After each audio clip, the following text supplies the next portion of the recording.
Hey, beautiful people of the internet. How are you guys doing today?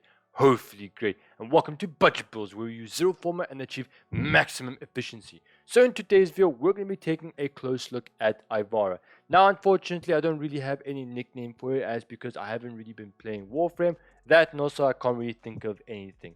So if you guys do have a great nickname, let me know down in the comment section, and I'll definitely go and pin it. But before we continue with the video any further, ladies and gentlemen, if you guys like to support me or the channel any further, do remember to leave a like on this video. It always helps me out substantially. Sparking the subscribe button for more Warframe videos and streams. Without further ado, let's get this video on the road, shall we? Alright, so when it comes to playing as Ivara, you are only going to be using one particular ability, and that is Prowl. So Prowl is going to allow you to go and turn invisible. Now, Ivara has the best invisibility in the entire game, just because of the fact that it lasts the longest. Now, when it comes to being invisible, every other Warframe like Loki, like Ash, Octavia, etc., any Warframe that can go invisible always has a duration-based invisibility. However, in Ivara's hands, it's a little bit different. So, Prowl allows you to stay invisible so long as you have energy. In other words, it is going to be having a drain per second, just like how an exalted base ability works, such as your exalted blades or your Wukong's pole or the wrath, whatever it's called. Basically, any exalted base ability that has a drain, that's how Prowl is going to work. And on top of that, if you guys go and sneak up to an enemy, you can go and pickpocket them, therefore allowing you to go and get some extra loot. The build is as follows. It's nothing too fancy, but as you guys can tell, we do have zero Forma. We haven't invested anything on this without any Forma, because this wouldn't be an episode of Budget Builds Now World. Now, if you guys take a look at the stats, we have slightly high power strength, slightly high range, efficiency, and duration. So the most important thing is really everything. You want to make sure that everything is above neutral, just so that this particular build does go and work. Alright, so for the aura, you don't really have to go and put energy siphon. You can really go and put corrosive projection, but energy siphon is very useless. I do recommend you guys go and add corrosive projection, just in the case that it gives you more value than energy siphon. Because if you guys are going to be having a drain based ability, energy siphon is literally a waste of your time. So add corrosive projection. I'm just too lazy to go and do so. Now, as for the rest of the mods, here is what we're going to be rolling around with. So we've got ourselves power drift, augur secrets, and intensify for our power strength. Now, the reason why you want to have more power strength is because of the fact that you can go and have a guaranteed chance to go and spawn in extra loot.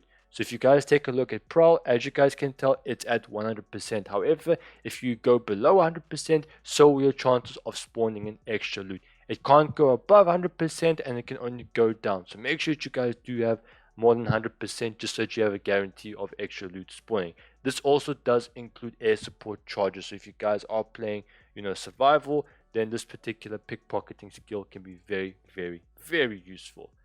Next up is we are going to be rolling around with fleeting expertise and streamline for more efficiency. You also do want to go and add narrow-minded for the increase in duration. Now, I'm not too sure what patch it was of what year, but at one point you could only go and add efficiency maximum, and that's about it. Nowadays, you have to prioritize both efficiency and a little bit of duration, just to make sure that you have the best possible less energy drain per second, because efficiency and duration are two stats that you want to go and focus on, just so that you can have the least amount of drain per second. So make sure to go and add these three mods.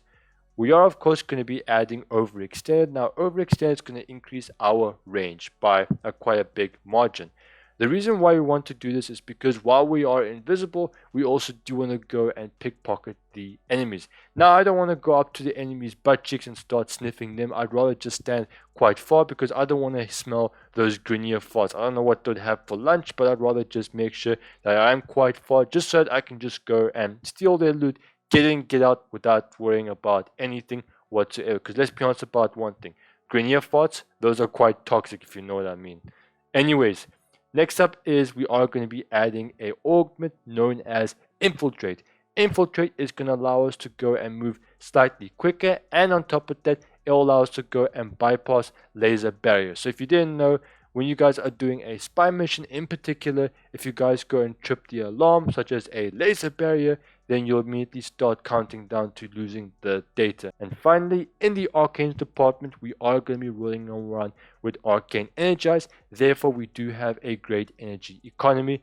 And of course, the second Arcane is entirely up to you. You can put on whatever you want. Because we are talking about Ivara, it only makes sense to go and talk about her Artemis Bow build.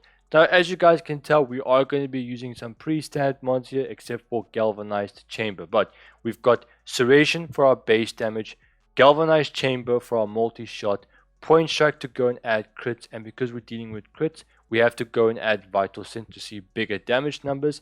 And then we have Infected Clip and Stormbringer to go and create Corrosive. These two particular mods are purely determined by the type of faction you guys are fighting.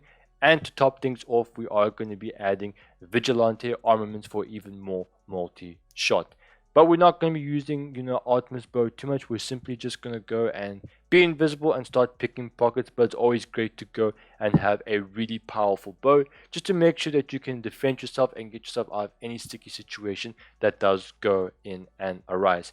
Another thing I do want to mention to you guys is Artemis Bow is Ivara's number 4 ability. So every time you guys fire a bow, it's going to start draining. So if you guys are invisible and you start shooting the bow, you're going to start seeing a lot of energy being consumed in a single go. So just make sure that you do have the best possible efficiency out there. You guys want to go and utilize the Amber Archon shot, and make sure that you guys do pick the option that gives you 30% extra maximum energy filled on spawn. That just means that you're going to be having preparation and your mod installed without actually utilizing the mod